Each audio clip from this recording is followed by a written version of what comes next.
Well, why do you think that is? I mean, why is that? I mean, is it just because people are lazy today, or they're bored? I mean, are we just like bored, spoiled children who've just been lying in the bathtub all day, just playing with their plastic duck, and now they're just thinking, well, what can I do?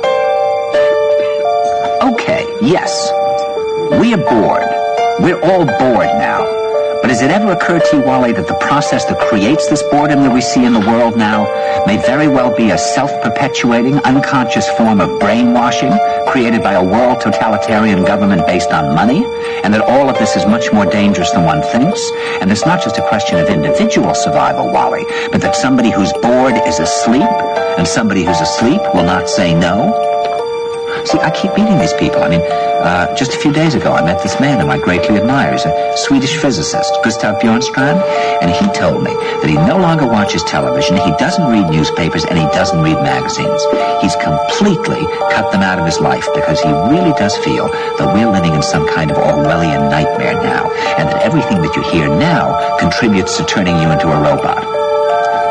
When I was at Findhorn, I met this extraordinary English tree expert who had devoted his life to saving trees. Just got back from Washington, lobbying to save the redwoods. He's 84 years old. He always travels with a backpack because he never knows where he's going to be tomorrow. And when I met him at Findhorn, he said to me, "Where are you from?" And I said, "New York." He said, "New York, yes, that's a very interesting place. Do you know a lot of New Yorkers who keep talking about the fact that they want to leave but never do?" And I said, "Oh, yes." And he said, "Why do you think they don't leave?"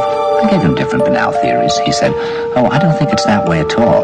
He said, "I think that New York is the new model for the new concentration camp, where the camp has been built by the inmates themselves, and the inmates are the guards, and they have this pride in this thing they built. They've built their own prison, and so they exist in a state of schizophrenia, where they are both guards and prisoners, and as a result, they no longer have, having been lobotomized, the capacity to leave the prison they've made, or to even see it as a prison."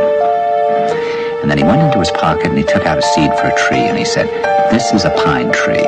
He put it in my hand and he said, "Escape before it's too late." See, actually for 2 or 3 years now, Chiquita and I have had this very unpleasant feeling that we really should get out.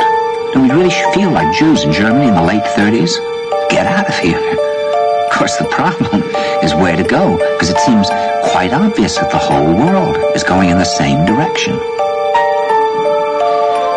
See, I think it's quite possible that the 1960s represented the last burst of the human being before he was extinguished, and that this is the beginning of the rest of the future now, that from now on there'll simply be all these robots walking around, feeling nothing, thinking nothing, and there'll be nobody left almost to remind them that there once was a species called a human being, with feelings and thoughts, and that history and memory are right now being erased, and soon nobody will really remember that life existed on the planet.